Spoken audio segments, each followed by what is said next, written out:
ఉపవాసం అన్న మాట ఎందుకు వచ్చిందో మీరు తెలుసుకోవాల్సి ఉంటుంది. ఉప అంటే సమీపమునందు, వసి అంటే నివసించుట. ఉపవాసము అనేటటువంటిది ఎప్పుడు పడితే అప్పుడు చెయ్యమని శాస్త్రం చెప్పలేదు. ఇది మీరు బాగా గమనించాలి. మొదట ఉపవాసము అన్నది ఎందుకు వచ్చిందో తెలుసా అండి? బాధను గుర్తెరుగుట కొరకు. ఇది ముందు తెలుసుకోవాలి.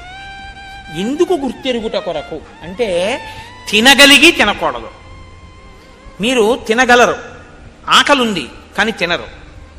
ఇప్పుడు బాధ వేస్తుందా వేదా, ఆకలి వేస్తుందా వేదా, వేసేస్తుందా టైంకి, కానీ మీరు తినరు. ఇప్పుడు నీరసంగా ఉంటుందా ఉండదా? ఉంటుంది. జాగరణ ఎందుకు చేయాలి? నిద్ర వస్తుంది కానీ పడుకోరు. ఎందుకు పడుకోరు? ఇంట్లో అన్నీ ఉన్నాయి, చక్కగా పడకుండి అన్నీ ఉన్నాయి, కానీ పడుకోరు. పడుకోకపోతే ఉండే బాధ ఏమిటో అనుభవిస్తారు, అన్నం తినకపోతే ఉండే బాధ ఏమిటో అనుభవిస్తారు. ఈ రెండు ఎందుకు అనుభవిస్తారు ఉపవాసంలో అని చెప్పారో తెలుసా అండి? శరీరంలోంచి జీవుడు నిష్క్రమిస్తాడు, ఏదో ఒకనాడు వెళ్ళిపోవాలి, తప్పదు, ఇందులోంచి వెళ్ళిపోతాడు. వెళ్ళిపోయినప్పుడు బాధతో వెళతాడు తప్ప సంతోషంతో వెళ్ళడు.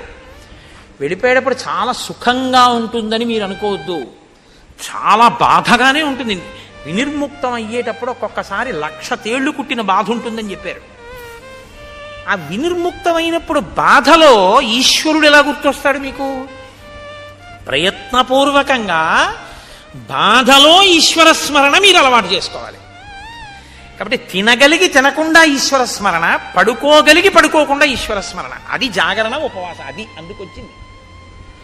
అది మీ ఇష్టం వచ్చినట్టు చేశారనుకోండి, ఈ శరీరాన్ని బాధ పెట్టిన పాపం మీ ఖాతాలో వేస్తారు. మరి ఉపవాసం ఎప్పుడు చెయ్యాలి? మీ ఇష్టం కాదు, శాస్త్రం నిర్ణయం చేసింది ఎప్పుడు చెయ్యాలో. ఒక్క ఏకాదశి నాడు మాత్రమే ఉపవాసం చెయ్యాలి. ఏకాదశి తిథి ఉపవాసం, ద్వాదశి పారణ. సూర్యోదయం అవగానే ఎంత తొందరగా వీలైతే అంత తొందరగా భోజనం చేసేయాలి. యంత్రాలని కూడా ఏం చేస్తామంటే షట్ డౌన్ అని ఆఫ్ చేస్తారు కొన్నాళ్ళు, ఓ 2 రోజులు విశ్రాంతిని ఇస్తారు, ఘర్షణ పుట్టేస్తుందని. మీరు ఈ శరీరంలో కొన్నింటిని ఆపడం మీ తరం కాదు, ఆపకూడదు కూడా. గుండె ఆపుతానంటే 2 రోజులు రెస్ట్ ఇస్తానంటే కుదరదు, ఊపిరితిత్తులు ఆపుతానంటే కుదరదు. కానీ అన్ని అవయవాలకి కావలసినటువంటి రక్తాన్ని తయారు చేయడానికి, తీసుకున్న పదార్థాన్ని జీర్ణం చెయ్యడానికి ఈ వ్యవస్థ నిరంతరం పనిచేస్తుంది. నిరంతరం పనిచేసే ఈ వ్యవస్థకి విశ్రాంతినిస్తే అది మరింత సంతోషంగా పనిచేస్తుంది. ఈ శరీరానికి అన్నం ఇవ్వడం ఆపి భగవద్ కీర్తనామృతంతో దీన్ని నింపుతారు. ఆ ఉపవాసం అన్నాడు. భజనామృతము, భజన చేత అమృతం, స్తోత్రామృతము, స్తోత్రములతో అమృతం, ధ్యానామృతము, ధ్యానము చేత అమృతం. తప్ప ఉపవాసం ఉండి ఆఫీస్కి వచ్చేసానంటే అని వెళ్ళిపోకూడదు. ఉపవాసం కాదు. అది ఏమిటవుతుందో తెలుసా అండి?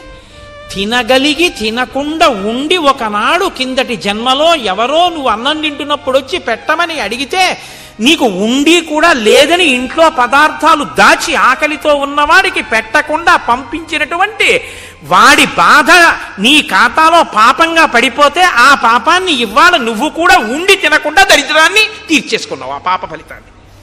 అది ఆఫీస్కి వెళ్ళిపోయి చేసే ఉపవాసం. ఉపవాసం అంటే ఆఫీస్కి వెళ్ళిపోతే ఉపవాసం చెయ్యొద్దు. అందుకే రోజూ చెయ్యండి, శనివారం చేయండి, సోమవారం చేయండి, మంగళవారం చేయండి, శాస్త్రం చెప్పలేదు. మీ ఇష్టం వచ్చినట్టు ఉపవాసం మీరు చేయడానికి వీల్లేదు. కాయ కష్టం చేసుకుని బతికే వాళ్ళని ఉపవాసాలు చేయమని మనం నిర్బంధం చేయకూడదు. వాడికి తింటే రెక్కాడితే కానీ డొక్కాడదు. ఉపవాసం ఇంతసేపే శరీరం అనుమతిస్తుంది తప్ప అంతకన్నా అనుమతించదు అనుకుంటే ఆ వ్యవధిలో ఉపవాసం ఉండాలి. ఏదో ఒక ఆయన ఉన్నాడు, ఒక 6 గంటల కన్నా ఆయన తినకుండా ఉండకూడదు. కాబట్టి ఇప్పుడు 6 గంటలు మాత్రమే ఉండి శరీరము పడిపోకుండా నిలబెట్టడానికి వీలైనటువంటి సాత్విక పదార్థంతో శరీరాన్ని నింపాలి. ఎంత తింటే కన్ను పడిపోతుందో, ఆవలింత వస్తుందో అంత తినకుండా, ఎంత తింటే కడుపు నిండిపోయి కన్ను పడిపోకుండా ఉండి శరీరం నిలబడుతుందో, ఈశ్వరారాధనకి యోగ్యతతో ఉంటుందో అంత మాత్రమే పెట్టాలి. అంటే ఒక యాపిల్ పండు తిను, ఒక గ్లాస్ పాలు తాగు, తప్పులేదు. అసలండి నేను ఉపవాసం, నేను స్పృహ తప్పిపోయినా తినను, నా షుగర్ రేటింగ్ పడిపోయి నేను కోమాలోకి వెళ్ళిపోయినా తినను అన్నారనుకోండి, అది ఉపవాసము కాదు. మీరు బాగా గుర్తుపెట్టుకోండి, అది శరీరమును శోషింపచేయుట. అలాగని నేను ఉండలేనండి అని ఎప్పుడూ తినేయకూడదు. ఎప్పుడో అప్పుడు ఉపవాసం ఉండాలి. 3 గంటలు ఉండగలవా? ఉండు. 4 గంటలు ఉండగలవా? ఉండు.